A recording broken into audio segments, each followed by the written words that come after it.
ఇది ప్రభుత్వ ప్రాథమిక ఆరోగ్య కేంద్రం కుషాయిగూడ కాప్రా మేడ్చల్ మల్కాజ్గిరి డిస్టిక్. ఓకే, ఇవాళ సండే మధ్యాహ్నం 3 గంటలు అవుతుంది. ఇక్కడ హాస్పిటల్ క్లోజ్ చేసి ఉంది.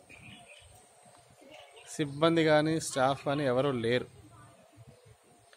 వైద్య పరీక్షల కోసం, అత్యవసర సేవల కోసం వస్తే ఈ ప్రాథమిక ఆరోగ్య కేంద్రంలో సేవలు అందించడానికి ఎవరూ లేరు. అసలే కరోనా సమయం, ఇంకోటి పాండమిక్స్ అండ్ ఎపిడమిక్స్ సీజన్ కూడా, వర్షాలు వచ్చి ఆగాయి ఇప్పుడే. కానీ అసలు అంటే పేషెంట్స్ లేరు అని అంటే డాక్టర్స్ ఉండరు అనే ఉద్దేశంతో పేషెంట్ రావడం లేదు. పేషెంట్స్ ఉన్నారు, వాళ్ళంతా ఎక్కడ ఉన్నారంటే ప్రైవేట్ హాస్పిటల్లో వేల రూపాయలు సమర్పించుకొని అక్కడ వాళ్ళు వైద్యం తీసుకుంటున్నారు అన్నమాట. ఇది ఈ మన తెలంగాణలో ప్రాథమిక ఆరోగ్య ఉప కేంద్రం కుషాయిగూడ కాప్రా జిల్లా మేడ్చల్ మల్కాజ్గిరి. ఇది మన ఆరోగ్య దుస్థితి.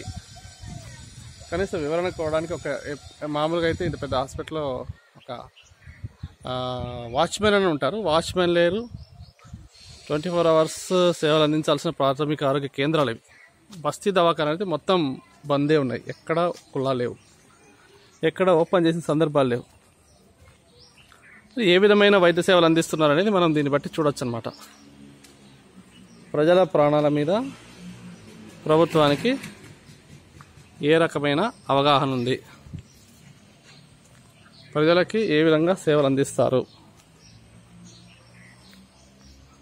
మొత్తం కాంపౌండ్ ఓపెన్ ఉంది, ఎక్కడ కుల లేదు, ఎక్కడ సరైన ప్రొటెక్షన్ లేదు. ఇదంతా కూడా ఇది కోవిడ్ టెస్టింగ్ ఇదనమాట.